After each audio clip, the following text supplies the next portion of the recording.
to the Degen Open for March. Unfortunately, today we don't have a championship invite on the line, but we do next month on the 10th. So if that's your kind of thing, make sure you guys come back for the event on the 10th. We also have cash prizes, bounties on Ultra Pro players next month as well, and door prizes and community coverage giveaways, and we have those today as well. So I hope you guys enjoy it. But now that we're about to get the ball rolling and I've got the record button going, Power Dragon, you want to tell everybody where they can find you?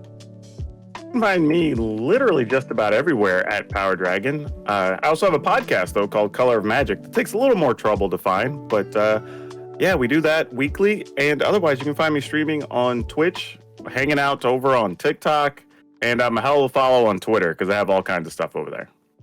Awesome. Yeah, one of our Degen streamers always comes in and saves the day for me for doing these events, so I don't have to do them by myself. Let's go ahead and take a look at the list. We've got Adamant, Airball, I know, dropped out because he's going to help with coverage today. Astrals, Chris Shipley gave us permission to co-stream with them. We've got Christmas. Sweet. Hamish Shea might be streaming. Jaffer might be streaming. Jarvis will probably give us permission to do coverage. And that might be it. There should be quite a few people to follow though still. Definitely. And then, of course, top 8 is required to share their screens with us for coverage as well. But the really nice thing is we actually do have quite a few community content creators who are giving us the ability to co-stream them. So that's Jarvis. Also, Sega Dragon is another one. Nice. Cool. That is not the strongest opener, but it's not terrible when you already open with the 4 lands you need. Yeah, the double white he's got, double black he's got. It's kind of tough to pass up turn 3 removal, turn 4 planeswalker, and then all of the lands you could ever need and just hope to not draw lands. I'm far more likely to keep a flooded hand than I am typically a mana light hand. Yeah, definitely. The only scary thing is, if you do draw, say, 2 or 3 lands in those first couple of turns, you feel so bad. Agreed. This is good, though. I actually picked up a portable hold to get rid of the Bank Buster, so that helps a whole lot. And the threats keep coming, though. Yeah, and that's really the deal about this. I guess it's Abzan, but so far I've just seen the black and white cards. But you're starting to see stuff like the Wedding Announcement show up in so many of these decks. Just that extra token every turn is so good. Yeah, the Wedding Announcement has really kind of made a comeback where we didn't see it a lot in Standard for a bit, and now it's like starting to see a ton of play in multiple different archetypes. Yeah, and I feel a little vindicated in that one because I was doing some content and putting that in list, and people are like, is the card really that good? And I'm like, I don't really know, but it seems like it kind of is. So I just kept shoving it in list, and then eventually it became a thing. Nice. I played it a lot in Limited, that's for sure. The token doesn't get to do a whole lot, though, against a 2/2. We picked up a Rite of Oblivion, but really have nothing we want to sacrifice here. Real quick chat before we continue. How is Power Dragon's audio compared to mine? It looks like it might be a bit high. I just want to make sure it's not too off for the recordings. Thoughts? Holy MTG, hello. Welcome to you as well this morning. All right, they say it's not bad. Cool. Holy is the Degen and my personal savior. Oh yeah, I've done some work with them. They bailed me out once already.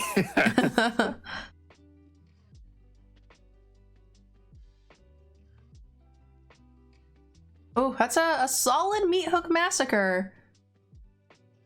Oh, that's a strong one, and you get a 3/3 back. Yeah. Well, this is a pretty strong hand here, though. I mean, we can get rid of anything we need to when we're ready. He's a bit more animated. Yeah, I can't help that, though. I am not a morning person. That's just how I am all the time. Yeah. I kind of just have one mode. It's weird. I am both animated but super chill. It's a weird mix. I don't know how to describe it to people. I would say of the two of us, you have a bigger personality than I do. I'm a little bit more reserved. when it comes to some of that stuff, but that's part of the reason why we make a good coverage team. Exactly. Gotta balance it Exactly. You out. don't want people of the same energy. Though I did do a stream for Wizards, I guess it was in like early 2020 with Corey Baumeister, and we had to stream at like 1 or 2 in the morning. We were on like the crazy early team.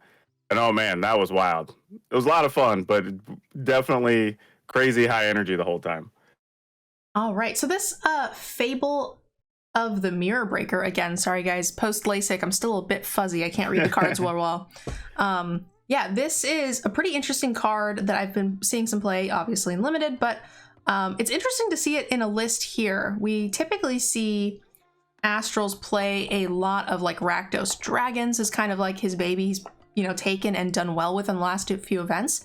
So it's interesting here to see those Mardu colors and what is being added to the deck. Yeah, and Fable of the Mirror Breaker has been showing up in several lists lately. There's some teamer lists that are starting to run it. The Rakdos Sacrifice lists are playing it. It's just, I think the fact that you're getting 2 creatures off of it that both happen to be tokens are very good. And just getting access to that treasure when you're playing multiple colors. Even if you just run it in to sacrifice it to get to the treasure you need for a turn, it's sometimes still worth it. Agreed. And speaking of here, this is like a free attack, right? Because they only have a 1/3. They're not going to kill it, so you just get to start stacking up treasure. Yeah, this is a solid spot. We can keep open the Wandering Emperor mana here. The Meat Hook Massacre was really detrimental to Astral's. Solid spot for Hamish Shea. Again, these are 2 Degens battling it out here. I know, you don't get any of the muggles, as we'll call them, that get to take the credit for beating a streamer here. Today we don't have bounties. I know. But next week there is a $10 Ultra Pro gift card next tournament on the 10th for every single person who beats a Degen streamer. And if you beat multiple, you get multiple. Not just a Degen streamer, there's other Ultra Pro players as well that will also count for that bounty. And the Wandering Emperor has showed up in damn near every list that plays white now. Yeah, that card is surprisingly good. Yeah, it's enough I was telling people that depending on Wizards' announcement next week, if they do have some type of standard component to the organized play system, there's some cards like the Wandering Emperor that are probably going to spike pretty hard in paper. Don't mind me, guys. I might keep switching our ad to cover up other ads so that way we don't have too many ads. All right, Fable the Mirror Breaker now makes your Kiki Jiki token here, reflection of the Kiki Jiki. But can't use it yet, does have summoning sickness. But we're not really concerned about it. The hand is very good here, being loaded with all the removal we could ever want. Yeah, let's pull up a list here and see what we've got on the other side of the board here with Hamish Shea's Abzan mid-range list. And we're just going to go ahead and put a +1/+1 here. And attack for 3, it looks like. Well, maybe, yeah. Can't see a reason you wouldn't. Yep, 2 main deck Meat Hook Massacres, 3 Binding of the Old Gods. Yeah, Meat Hook is just a ridiculous Magic card, honestly. There's still times I read it and think like, why? Why do we have so many words on this card? All right, gonna bounce Shigeki and go looking for lands.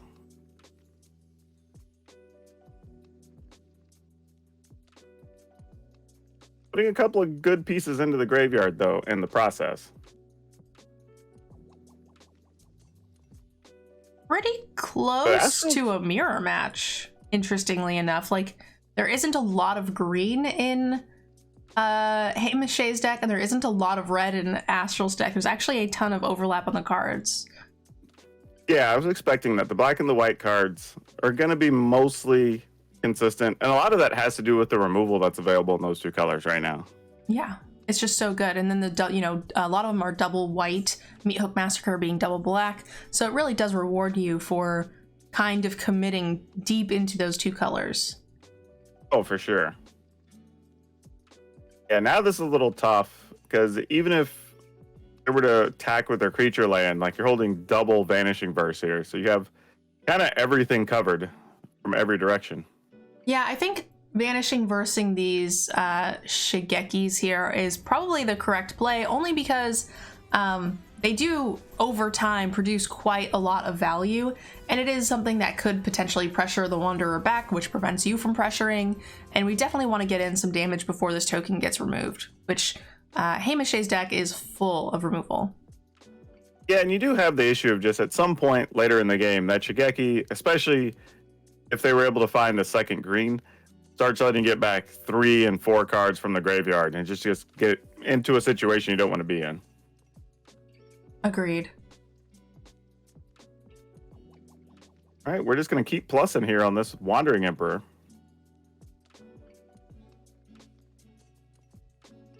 And more treasure. But an opposing Wandering Emperor from the other side will get rid of this Goblin Shaman and will likely die to a Vanishing Verse, though maybe not. Astrals might just wait and go ahead and use the Rite of Oblivion, getting rid of a treasure here, I think is what's about to happen. I think right on the Wanderer sounds correct. I don't think I would have plussed on the Wanderer this turn. I think I would have made another 2/2 to prevent a single target removal spell from clearing my board, but... And we have a replacement for the Goblin, so we're back at this stage of the game again. Yeah. I think I would have liked to have 2 bodies out the previous turn before... but they ended up not killing the Wanderer this turn, so we can kind of make up for that, which is nice. Yeah, I'm not sure. I probably personally would have killed the Wanderer. I'm interested to know what the concern was there, because right now, even if you get the reflection, you don't really have anything worth copying except for this little 2/2 token. That could be a good reason to not kill it, I suppose. But again, Hamish did give Astrals the opportunity to create a couple more bodies. And Hamish is only running 2 main deck Meathook Massacres, and there's already 1 on the board. So I think I would have been a little bit more aggressive with trying to create creatures with that Wandering Emperor. Sometimes the deck knows what's going on, though, and just gives you another Wandering Emperor. Just in case, yeah. It's like, all right, well, you didn't want creatures before. How about now? Yep. How about now? All right, gonna get to go search for some lands and give stuff Death Touch, but there's no creatures on the board. Yeah, we're still at 18 to 18 life totals here. So though there's been kind of a pretty consistent, run of action here, it's really still high life totals. We're just now getting to where we're starting to crack through, empty both players' hands, and start making our way toward the end game a little bit.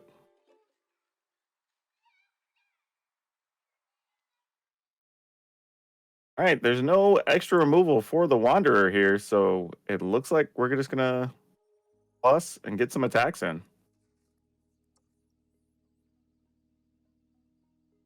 Okay. Vanishing Verse will not. Huh. There you go. We'll take that, I suppose. Yep. And yeah, down to 12. And I would say we're empty-handed, but you still have access to a Rite of Oblivion here. And pretty much infinite treasure to get rid of. I don't hate the play of just playing the Wanderer here, because you have the Edgar to protect her, but you also have you don't want to let that creature get an extra treasure token. Not that I think that matters at this point with 5 treasures on board already, but normally you would flash in the Wanderer during the attack step, but doing it, pre-combat is always fine too, I think. Yep, and then the Wanderer is now going to start adding to the board. We can kill the opposing Wandering Emperor. That 1 extra piece of exile removal there for the Edgar is kind of the make or break point for this match. I feel like if Edgar stuck on the board, if Astrals didn't have that extra half a card, that would be kind of the ending point here. And now this is interesting too. The second of 2 Meathook Massacres where, a little bit shorter on the board. I'm trying to see what the loyalty is on the Planeswalker, but it's not high. I believe it's at 2. Okay, yeah, it is at 2, so you can make another creature, but we're going to decline. Yeah, I think at this point it's just your land's harder to kill, so you're just going to keep juicing that and then force them. If they find a way to kill it, then I guess just start pumping out more 2/2s.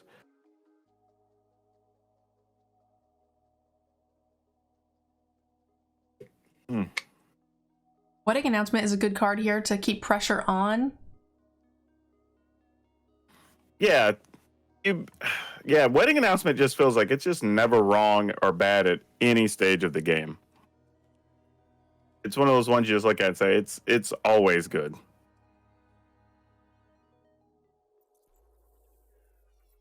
And what I think we're going to see too is that you're going to see it probably throughout the day in both the aggressive decks and the mid-range and slower decks. It just really fits in everything.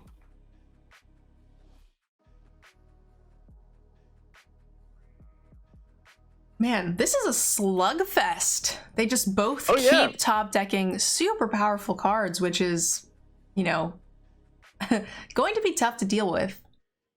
And that's really what you're seeing a lot of in both Arena and the Magic Online. When you see the tournament results and stuff, there's so many good mid-range and control decks right now because there's just so many quality cards.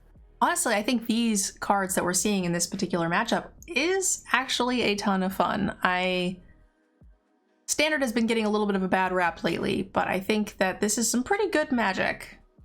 Oh, I agree. I've been telling people for a while now that Standard is in a really good place. This is also an interesting block here. I think a lot of people would be inclined to block both tokens. But I actually like this just saying, okay, I'm going to take the 2, go down to 5. So I still have another token with reach that can block the land one more time, just in case I don't find something.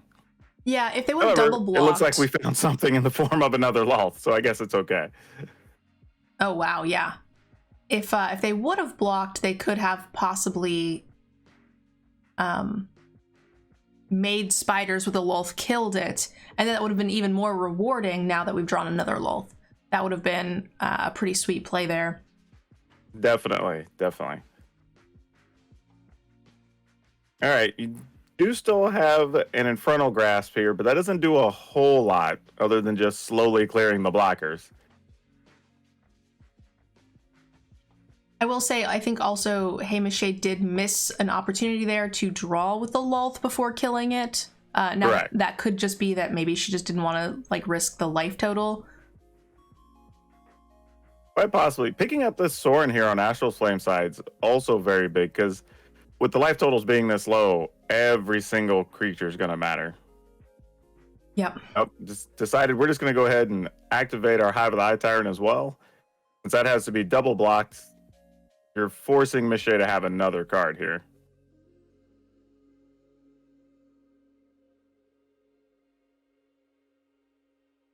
All right, so the choices are either, you really just have to box and take the 4 from the Hive of the Eye Tyrant. Yep, unless there's a removal spell in hand, it's going to be Chump. Trade is going to be the option here.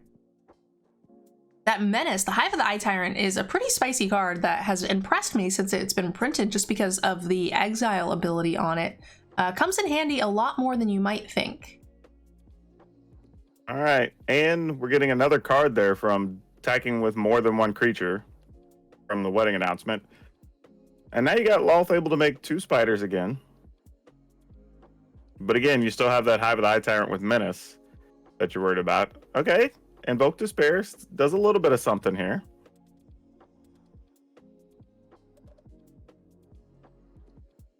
Question is, did we find another removal card? Because that's what's really needed here. Yes. Down to 1 card. We'll find out in a second. Well, the Vanishing Verse is going to make that a non-issue, really. And that'll be game 1. Now, I'm fairly sure, knowing that Hamish cannot double block here. No removal? Nope, that is it. All right. That was actually a really good back and forth game 1. They both played a lot of very powerful cards. Yeah, and I tell people, those are the kind of games I want out of Magic, right? Both decks are doing what they're trying to do.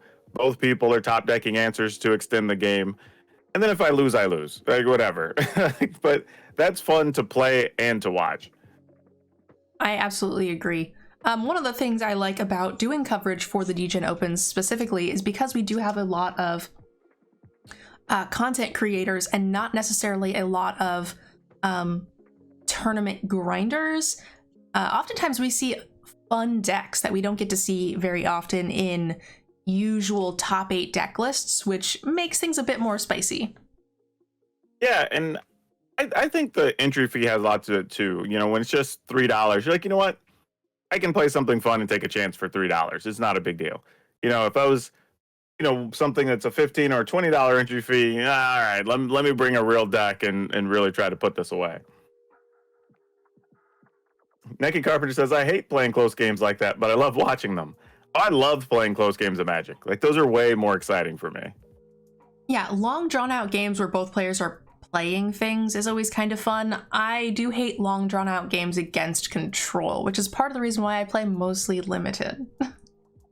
Yeah, I don't blame you there. Like, and part of that is even when I win those games, I don't feel great. I just feel like I just outlasted somebody.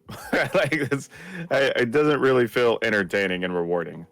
So it looks like we're removing a couple of lighter removal spells, but bringing in the Archon, which is a card that I've seen sort of kind of make a resurgence back into Standard.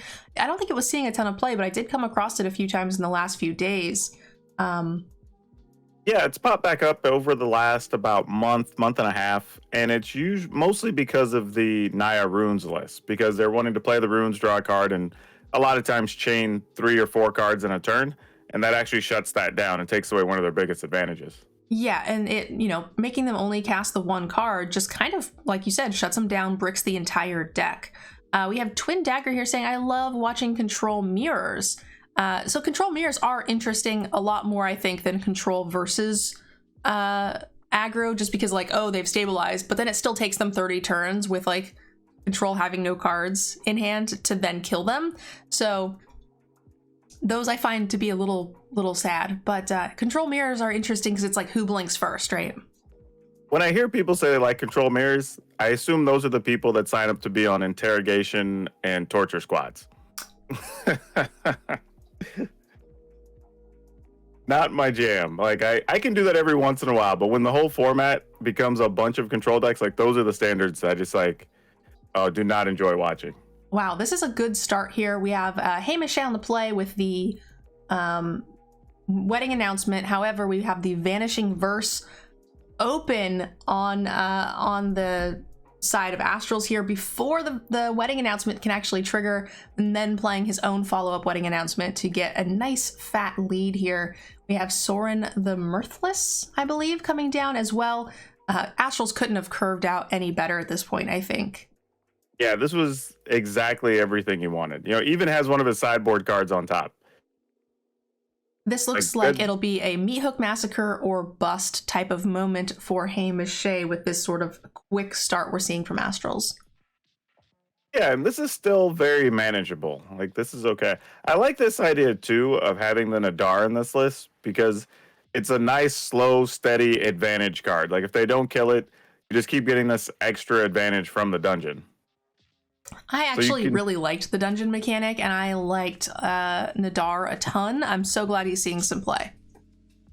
Yeah, I really like it here. This is a really smart move. And I like the fact that you don't have to overcommit to the board, especially if you're worried about something like a sweeper.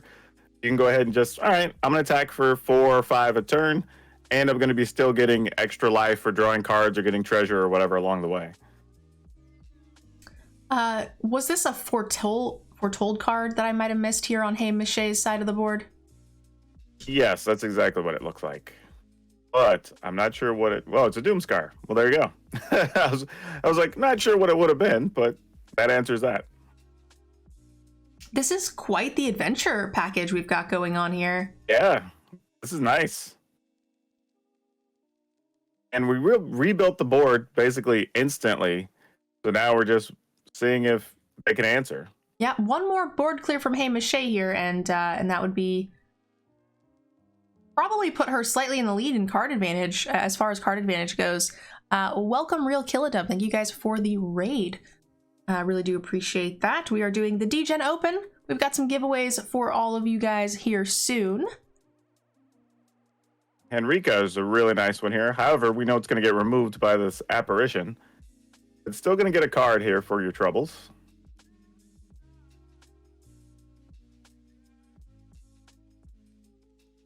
Astrals is giving this a good think, though. Not automatic.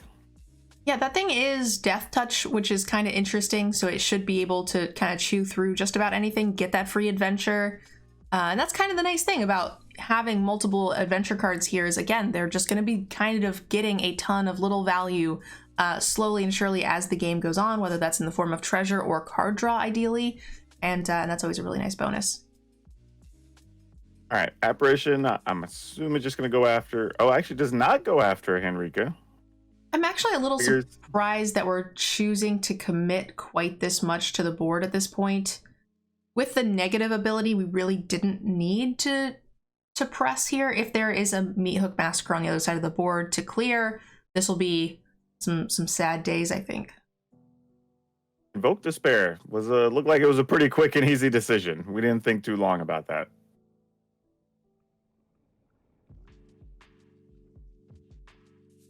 All right, Enrica chooses to transform here. Oh, and another apparition. Wow. Oof. That's tough. Yeah, that is tough. Everything's coming up astrals right now. Yeah, and I'm with you. I don't know if I would have played the Archon here. I think I would have been okay just having my 9 power on the board would have probably been plenty. Get the job done over 2 turns anyway. Barring a removal. This plays around single target removal to ensure you have lethal next turn, but it does completely open you up to basically a game loss, I would imagine, if another board clear should come up here. And we already know that Haymache boarded in Doom Scars. Let's take a quick peek and see how many she might have. It is open deck list, so Astrals would know that there is 2 Doom Scars in addition to the Meat Hooks. But it looks like it was the correct play. Yep. It worked out. There you go. So it takes that one 2-0.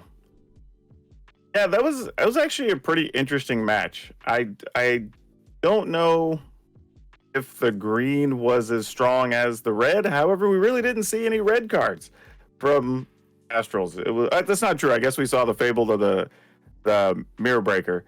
But yeah, it was mostly the black and white cards that carried that fight.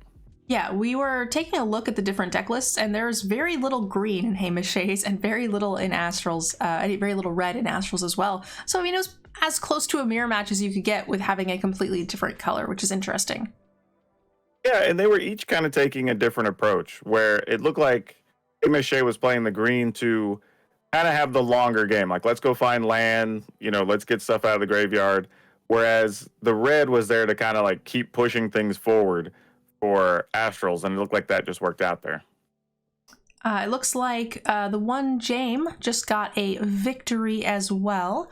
Let's take a look at our community content creator channel and see who is interested and might still be in a match. Having some coverage. We're also going to do a door prize here in just a minute. Gotta love that. Free stuff just for hanging out in the chat. All right, we got game 3 here from Bad Moon and Scribble. Let me see if I can pull up those deck lists. From Bad Moon and Scribble. I like both of those names. Bad Moon, one of our community content creators since the beginning. Absolute sweetheart. But yeah, this is an interesting list. I love seeing the Florian here on the board, seeing, Standard has changed. I have stopped paying attention to Standard for a few, 2-ish months, and now we've come back after doing a couple of Historic and Alchemy tournaments, and these lists are getting kind of spicy. And again, I think that helps when we have the lower entry fee and content creators actually playing in the tournaments. Makes for much more fun decks. Yeah, and like I said, I've been telling people for a while, if you're not playing Standard, you are definitely sleeping on probably the best Standard we've had. I might even say since sometime between late 2018, early 2019. It's been very, very good. However, this board is wild right now. There are a million things kind of going on here.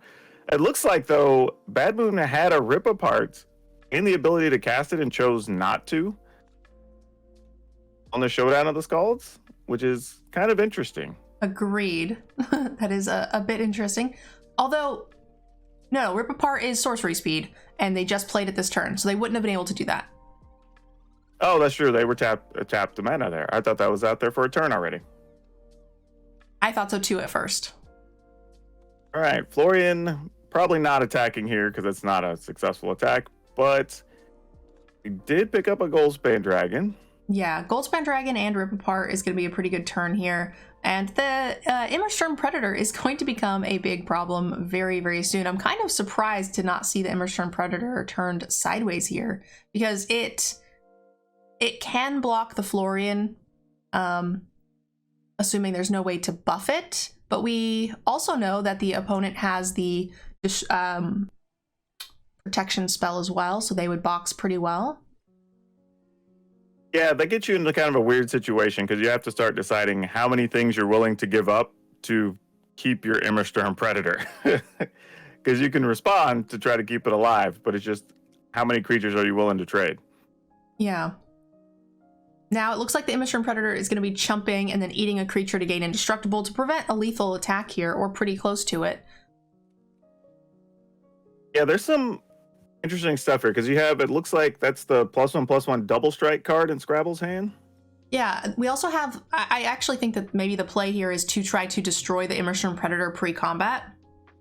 To make them tap it down and give it indestructible so it can no longer block. And then you're going to be chumping off your creatures that would typically need, the Immersturm Predator would need the next turn to use to get indestructible. Yeah, I'd be on board for that play for sure. I just think the downside of that is you do put your Luminarch Aspirant there at risk, because though it would kill off Nadar, you would you end can up give it trading for. You can give it double strike. So if it gives you itself can the actually put the +1/+1 on it. Never Yes, mind. It has its own +1/+1 counter. Now that we've played the Silver Quill, we actually don't have enough mana to do both the destroy card and the double strike, so that plan would no longer work. But I think that's where my head would have been at previously before playing the Silver Quill Silencer. No, you actually should be able to do that with the Foretell cost on that, I think. Well, you can't. Actually, I was completely wrong anyway. We have 5 mana open, so they do have enough mana for both. But I don't think you can foretell from the... you can't do it in the same turn because it's not foretold now. Once you foretell a card, you can't then cast it. And it's also from the Showdown. Oh, that's true. It's in the exile zone anyway. Yeah. All right, so we are going to go ahead and play this game with the Immersturm Predator here. So try to kill it, see if we want to sacrifice something else. We do. There goes Nagdar. See, I think if we're going to make this play, we probably just want to do it pre-combat and force... Yeah. I think so too, because here this isn't any better for you. I mean, you're almost forced to use your other card. Yeah. And I don't know if that's necessarily the best use for it there.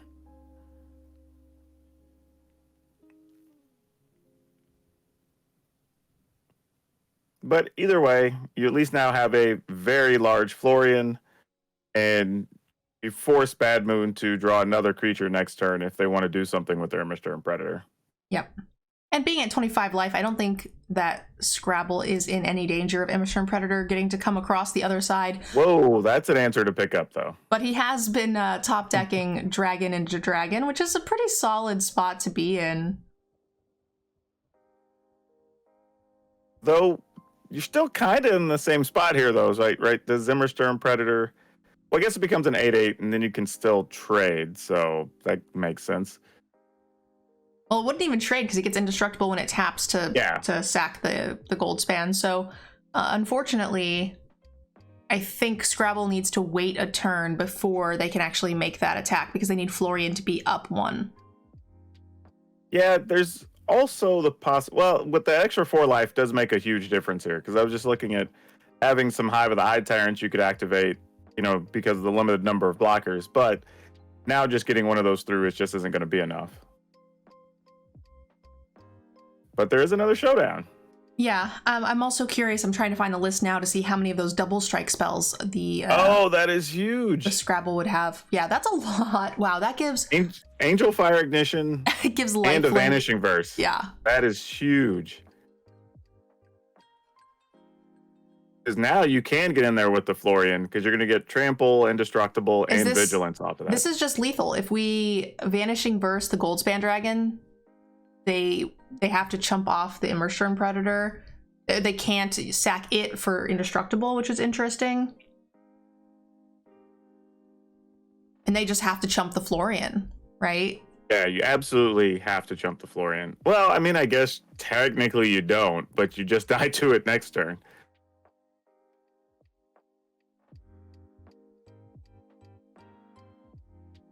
Yeah, you can't afford to protect your Immersturm Predator here. No, yeah, that's just lethal.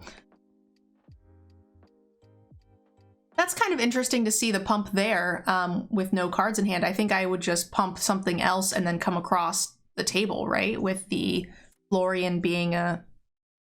I guess they could Florian be something else. Already a 9/9. If you put the counter on the Aspirant, you get in for 11. They would have blocked the 3/2. I would assume. Yeah. But I mean, you gain so much life, I guess you just don't really care here. I mean, you're forcing them to find an answer to Florian, but they're also down to just 2 and can't really afford to attack here. Yeah, unfortunately, a land is not going to be enough. Yeah, especially since, they can flash back the Angel Fire Ignition. Yeah, exactly. Just try to get rid of it. Yeah. But the Immersturm Predator, getting rid of the Ignition is helpful. And we also have the land here that could possibly just chump for a turn. Yeah, I think we could just activate Hive of the Eye Tyrants and attack here. Yeah, the opponent having 2 hives is actually the counter for it. I didn't see their hives. Yeah, so you get Luminarch Aspirant. She'll get at least 2 +1/+1. Technically 3 because you're getting 1 from the showdown here. So in this particular match, it does look like Showdown of the Skalds is going to be the deciding card, and I love Showdown of the Skald. That's the type of deck I like to play. Always a big fan. Oh, there are definitely several. Oh, wow. And a Soul Shatter. Yeah, this is tough. Yeah, that's ball game. I was thinking maybe there's a chance there you have to get rid of your Predator and then you can block something, but you're still only at 2. You could have activated your land. Yeah, there's just no way out of that one. GG's Bad Moon and Scribble. Yeah, Scrabble actually finished that game with 23 life while still doing all that stuff from an aggressive deck. That's actually pretty impressive. All right, let's take a quick peek at the lists here. I want to do a door prize. We're also going to start the giveaway for the coverage stuff going on. We've got 2 $25 Ultra Pro gift cards going out this round. We'll do 1 as a door prize for our players and 1 to you guys for being wonderful viewers and hanging out with us. So let me get a random number generator here. Yeah, gotta appreciate the giveaways just for people hanging out in chat. Yeah, coverage giveaways are sweet. Just for being awesome today. So it looks like we have 42 players that got paired this round. If I'm not mistaken, there's 21 matches. Yep. All right, so let's go ahead and do a random number generator out of 42.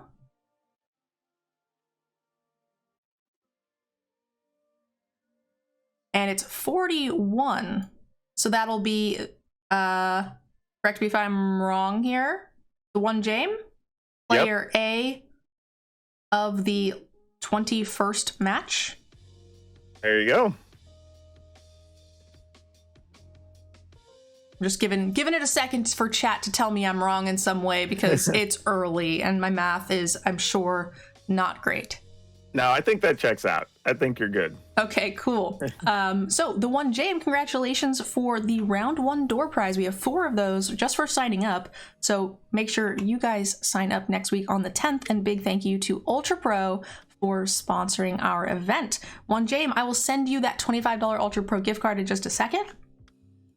And let's go ahead and get a giveaway for you guys, which you can also win if you're playing.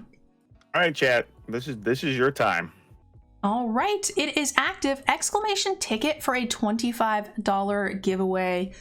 Again, we've got the sponsors link down below. It's Ultra Pro.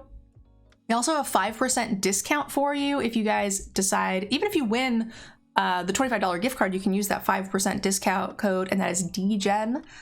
Helps out the team, helps us make more of these wonderful tournaments for you guys. So make sure you guys use the code and tell them we sent you. Exclamation point ticket, y'all. Everybody should get in here. It's free. You're just getting to hang out and you might get something. Agreed. All right. And while you guys are here, while we're waiting for the pairings for the next round, we have an even bigger tournament in 2 weeks. If you guys are interested in playing in it, it is a total of a $7 entry. It's a little bigger, but the prizes are cash prizes. There's giveaways here for coverage. There are door prizes. There's gem giveaways as well.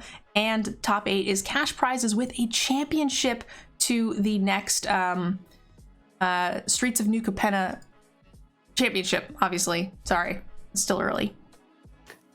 You know, I was telling people this the other day that, like, I wish there were a bunch of like $3 to $10 like high value events that I could have played in when I started. Because a lot of stuff I played in was like, you know, $5 here or there, and it's like, oh, first is like, you know, like 5 or 6 booster packs or something or whatever. And it's like, this is really cool to be able to have events for under $10 that you can participate for real stakes and something real value at the end. Like, that's actually not something that was around in the before times, as it were.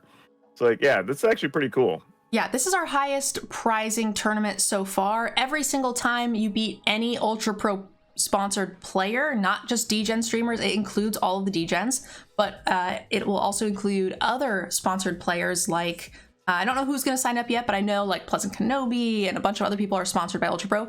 If they play, you will get a $10 bonus for each person that you beat.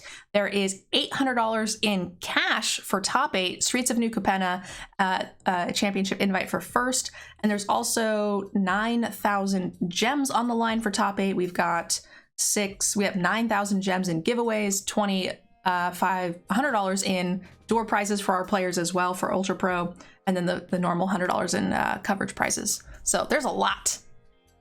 Yeah, that's just a ton of stuff for the $7. Like, that's really hard to beat. And the other thing I like too is I told people, if you're thinking about trying tournaments, when you can find stuff that's so, like today, that's a $3 event, right? That's a good way to like dip your toe in the water. There's no real stress. You don't have a lot of money invested. So you can, even if it's like your first time to use MTG Melee, like it's a great way to kind of get in there, learn the software a little bit, see how an event goes before really trying to play one of the high dollar, you know, whatever events that show up from time to time. We do have 2 Degens battling it out again, one James and Astrals, but they are both playing the Mardu mid-range, so I think we should go ahead and mix it up. And Chris Shipley gave us permission to co-stream with him, one of our community streamers as well, playing Naya Humans and versus Mono White Aggro. So we'll get a little bit of that's going to be a barn burner. That's going to be a race. I think that'll be a fun match to check out. So all right. Let's pull that up. Do it.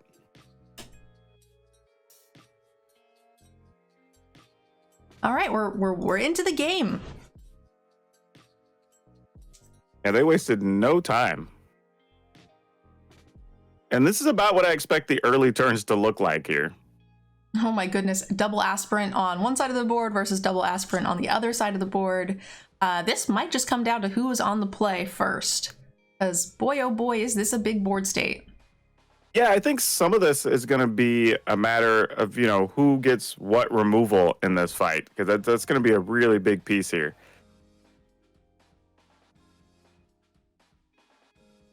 Yeah, and this is a case where your own Thalia is a little bit of a pain in the butt. Unfortunately, with Hasty being on the play with the double aspirant on board, even playing your own aspirant, your Thalia would never be able to keep up at this point. So it's going to be a tough comeback here. Yeah, and I think that's what was being debated here. I think it's play your aspirant, grow your Thalia, probably at some point use March of the Otherworldly Light. Unfortunately, you're going to have to discard some cards here. But that might... Oh. Yeah. Intrepid Adversary. That's going to be difficult. It's a beautiful curve from Hasty. Yeah, that's... yeah, even if you hit the right thing here, you almost have to get rid of the Adversary because it's just putting too much extra damage on the field.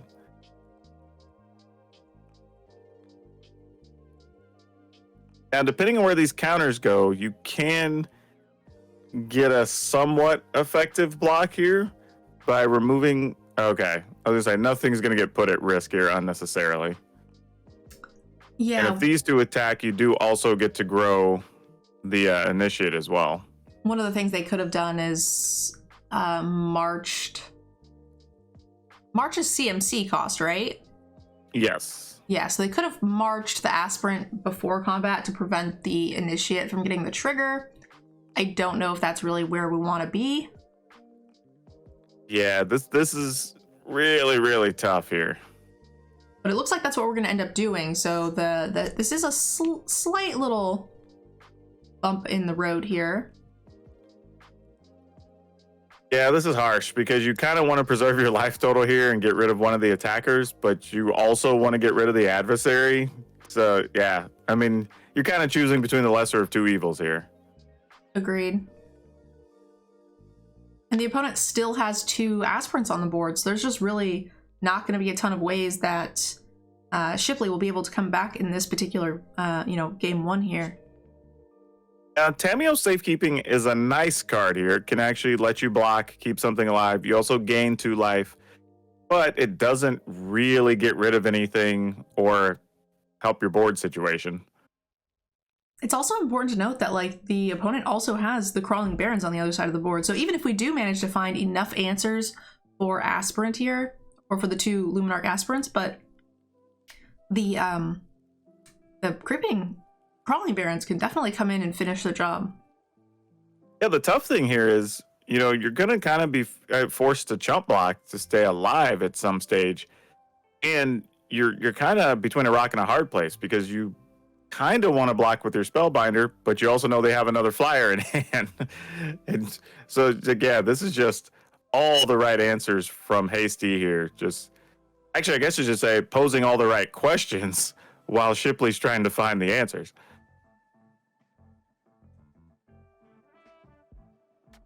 This very much does seem like it came down. Doesn't make me feel any better here because, like, now I'm wondering, like, why did you attack with the 3/2 knowing it's going to get chump blocked? But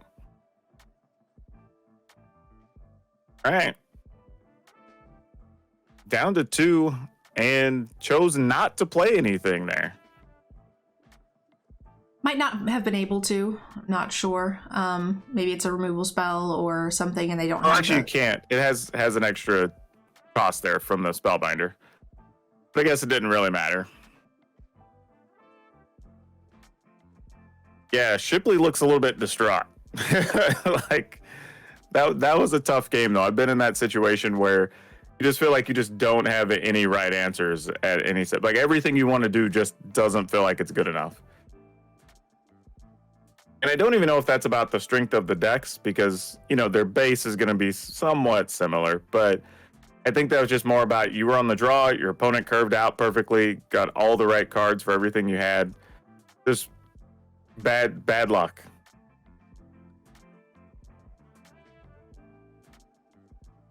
All right, so let's take a look at the sideboard here and see what Shipley can bring in to see if we can get this to a game 3. It looks like we're out with some Spellbinders, in with some adversaries. Yeah, I would probably also consider either the March of the Otherworldly Light. Okay, they're coming in. Yeah, and I'll say maybe not a Tameo Safekeeping as well, just because you accept the fact that you're just going to be in some creature battles. Safekeeping can give your stuff hexproof as well, so the creatures that exile things can't take cures, which is pretty big. So there's a lot of tough decisions to be made here. Interesting part of the list here, seeing only 2 Luminarch aspirants or 3 Luminarch aspirants in the deck and not any in the side. I think that's going to be one of the stronger cards in regular standard. I'm surprised it's not just a full playset. Yeah, I would probably try to find a way to make room for the 4th. I would cut something else. Like, I'm a big fan of Helana and Elena, but I would rather have the Luminarch aspirant than a 4th copy of Helana and Elena, especially with that being legendary. Yeah, I don't know if Alana Helena was in the main. It was right now. It's in the board. I don't know if it was taken out or not. I didn't see, but I like Thalia, but I would definitely run 2 Thalias, 4 aspirants before I would run 3 and 3, which is currently what For sure. Shipley is running. All right, and this hand's serviceable. I mean, gives you a chance to play a Thalia, play a Brutal Cat. Oh, looks like Hasty's mulligan. Is that to 4? That's to. Those are 2 I saw very 2. fast mulligans. Yeah, so to 5 for sure, possibly to 4 if they did one before I saw.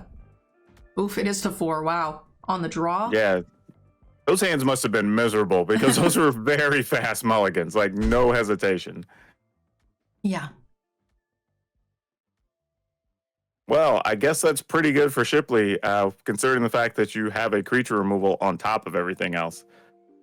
And a nice curve, 2-drop, 3-drop, 4-drop. Looks beautiful. Got the red land. And found the red land for the Helana and Elena. That was the big key there.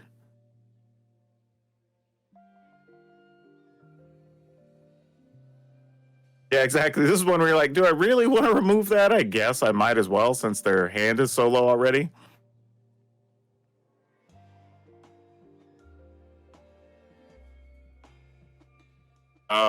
Yeah, and you get to flip your werewolf here.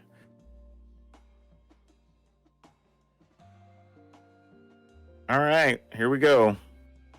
This game is looking.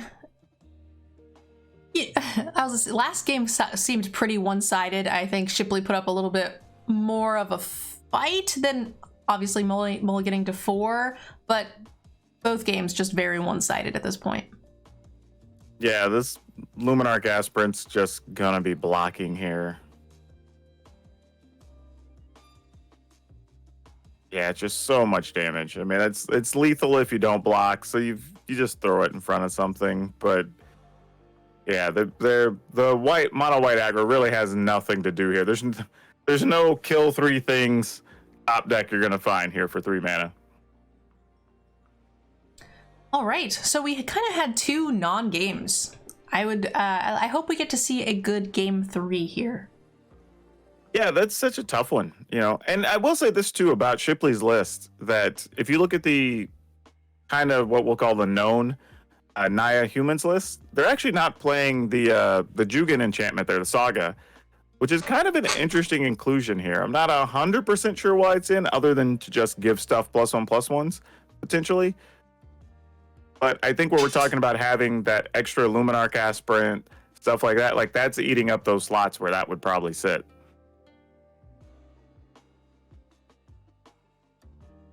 And in this matchup, I would say it does make you a tad slower as well,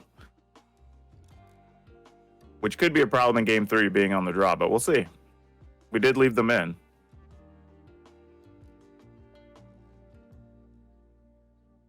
Also, credit to Shipley for having such a very crisp camera. I just realized that. I'm like, that's a very good shot. All right, we got 1 mulligan here for Shipley on the draw. This is pretty good.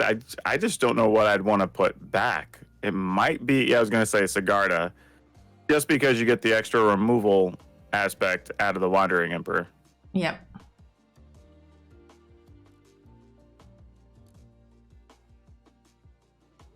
Yeah, Thalia is such a tough one in this matchup because she doesn't really do anything, but still just quality enough that you still need it. And the first strike is relevant sometimes. It's relevant if the opponent doesn't find an aspirant first. Yeah. All right, let's see if this Thalia gets removed by something. This is always the turn. I just assume my opponent always has one of the 3 mana removal creatures. Like I always plan as though they have it, and then when they don't, I feel like I won something. Because see, they always have it. That's why I assume they have it. Well, because they always have one. There's 8 in every deck now. Normally, it was just the apparition that was a problem, but now with the brutal Cathar being in the format, it's just a never-ending chain of 3 mana creature removal spells, and boy oh boy do they get annoying. Ooh, oh man, Hasty drew really well here. Yeah, that's kind of a no-win situation there if they were to draw a land. Fortunately for Shipley, Hasty didn't draw the land, but that could have just been bad because your block here would have done absolutely nothing. I mean, I guess it technically still does nothing because you're going to get either first strike from Thalia or you can't block a 3/4 effectively. This is another game where it was just, kind of hastily drew very well, curved out beautifully on the play, and that's gonna be the game. Yeah, and the problem here is he's forced to play his own Thalia, which means now you can't use your Tamiyo safekeeping. Because it now costs 2 extra. The one card that could possibly at least get you somewhat out of trouble now really doesn't do anything. And it also means you're not going to get to play your Wandering Emperor unless they're willing to trade away their Thalia, and it looks like they might. I was pretty surprised to not see the counter go on to the Thalia itself to prevent the trade, and then both of the Hopeful Initiates would have gotten a trigger, and they both trade regardless. The Thalia wouldn't have been able to trade with one of them. I'm with you. I think I would have just, at this stage, just try to keep the Thalia. If I lose one of the Initiates, fine. Like, that wasn't going to be a make or break situation. Yeah, it would still be the Initiate for the Spellbinder, which would have been okay. And I think the Thalia is better. There was an interesting thing there that I'd missed, was that because of they attacked with the Thalia, you actually have the first strike damage that killed the Thalias, which would have actually let you use the Tamiyo safekeeping because the tax had gone away. Very true. All right, we get to kill off one of the Initiates, gain a couple of life. Still have to sit back on blocking duty here. Hasty did finally find that 4th land.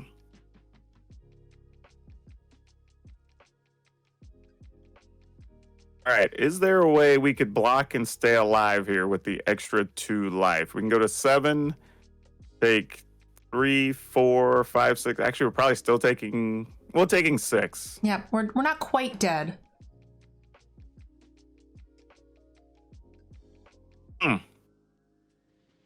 This actually isn't terrible because you go to 1.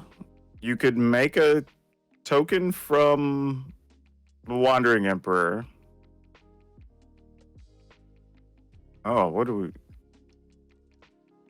+1/+1 here from the Wandering Emperor is lethal. 3, 4, 5, 6. Yeah, that's what I was thinking. You absolutely had to block the 3/4. I don't think there was any other.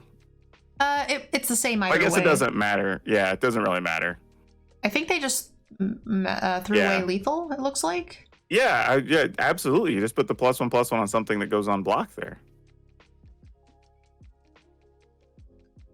Yeah, they're saying oops now. Yeah, I think they got caught up in trying to kill a creature when it wasn't really necessary, I don't think. I'm wondering, they might, with the card in hand, they might have just been playing around a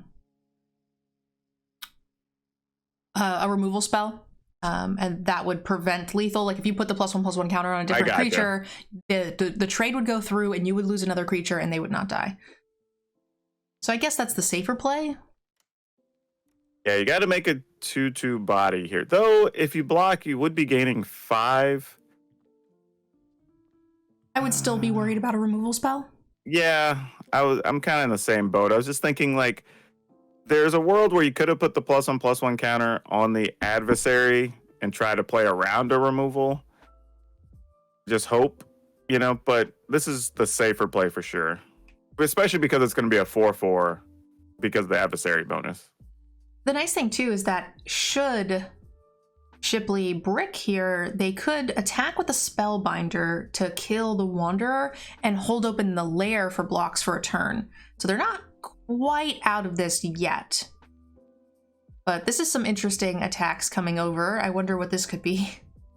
Yeah, I'm thinking this too. I was like, you can't use the Wandering Emperor's +1/+1 at instant speed except the turn you play it. So I was thinking they could have another one.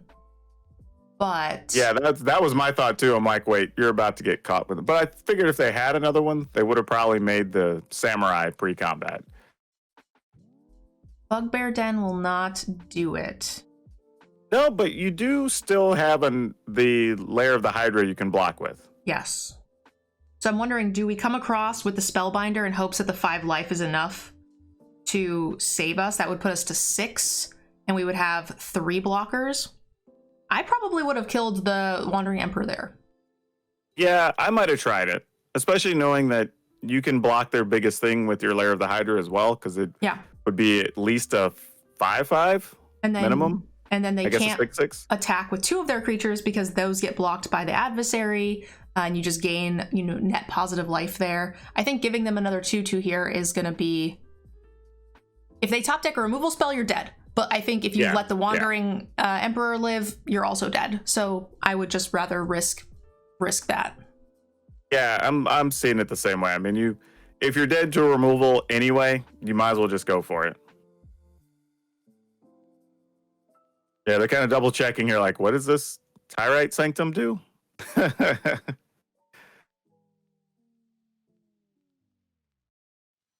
Yeah, trying to calculate some things here. Now, again, you do have Lair of the Hydra that can become a 6/6 here because you'd be a 4/4 +2, which does give you the ability to block this werewolf.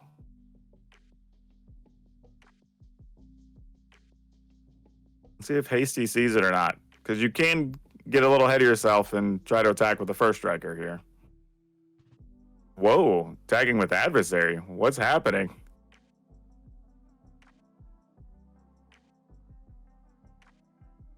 This is where I'm just like, I guess my opponent's got me. You know what I mean? Like, I'm like, why are these attacking? We're going to do this Yeah, for these are the ones that 4. when I'm streaming, I just look at my chat and go like, I guess they got me, team. I don't know what's going on here.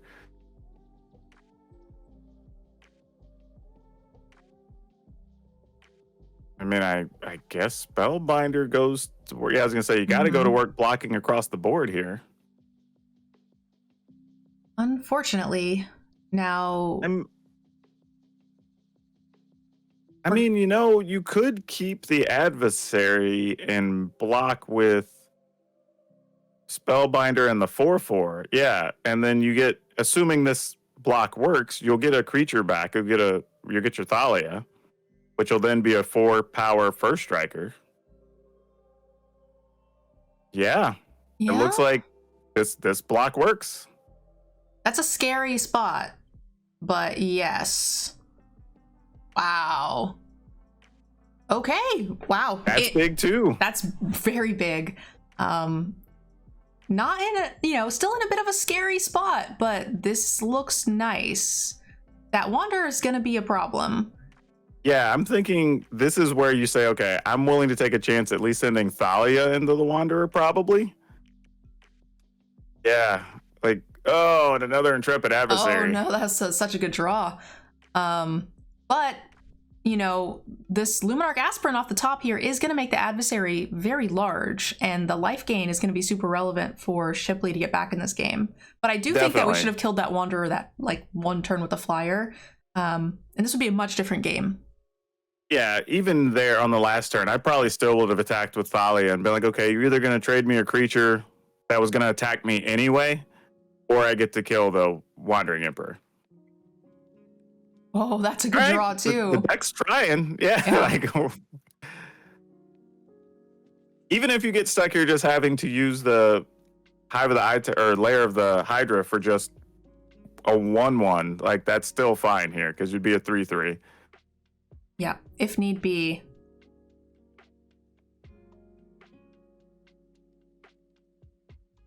Yeah, this is tough because all you're having to avoid them removing a creature this whole time. Like they haven't found another one of their 3-mana creatures that can exile something Yeah, here. as soon as that adversary dies, it is game over. And there's a lot of ways for them to kill it between Marches, Luminarch, no, not Luminarch, Aspirant. I always mix those two names up. The Apparition. Apparition, and the Brutal Cathar. All right, this you will get a turn to attack with the Angel to kill the Wandering Emperor again next turn. But at this point, I don't know if they can afford it with how big their board state is. Yeah. That is definitely the other problem here. Even though you gain 7, there's a lot of damage on the board. Yeah, Thalia is still big enough to first strike either of the adversaries, though, and that does save you a lot of damage.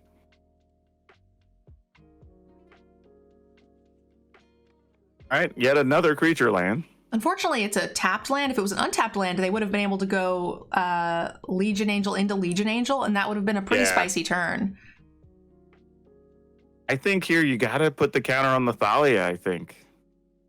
Yeah. Just to make sure you can always first strike the adversary that you need to.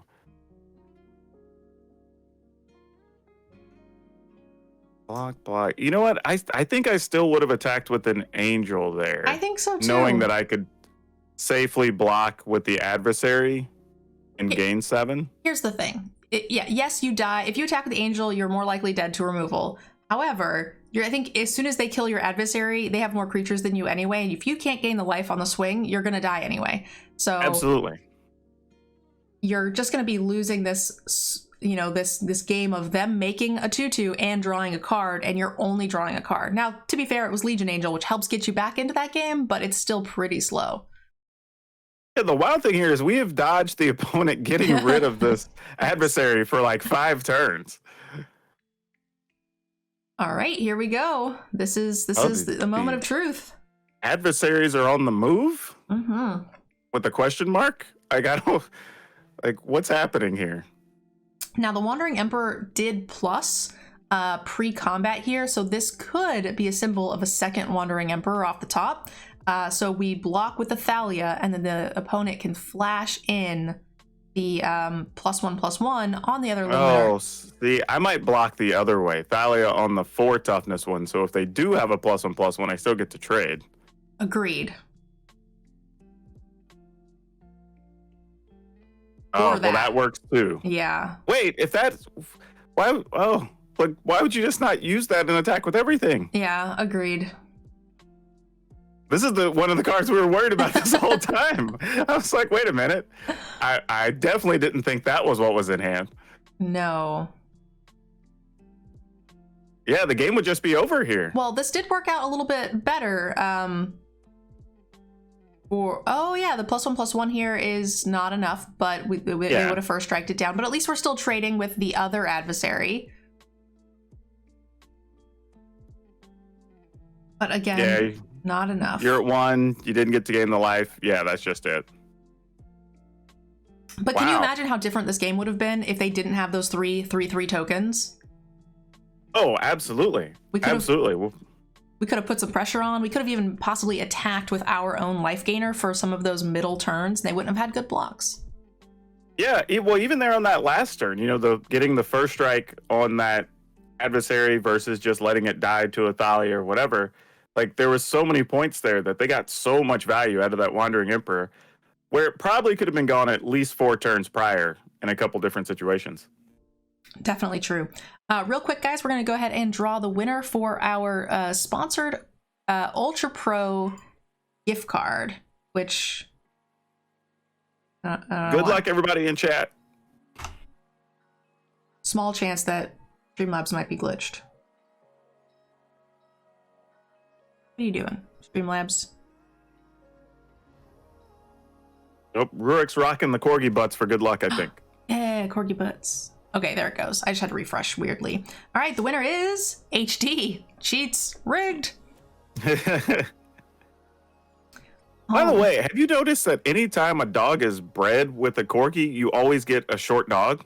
Yeah, no, so anything that's bred, I think the corgi shape is a very dominant gene. Anytime you have a corgi, it just looks like a corgi in disguise, right? It just is. Yeah. It's a corgi shape with like a husky disguise. Because the thing I've seen recently, that's exactly it. Like the huskies, corgis, like they're like small huskies, like with squat legs. It's like the most adorable, weird looking thing that you just can't help but appreciate. All right, so that is going to be the end of round 1 and our first segment for the YouTube channel. For those of you guys watching on YouTube, thank you very, very much.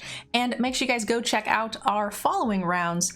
And again, Power Dragon, thank you for joining us. And we will see you guys for round 3 in the next video.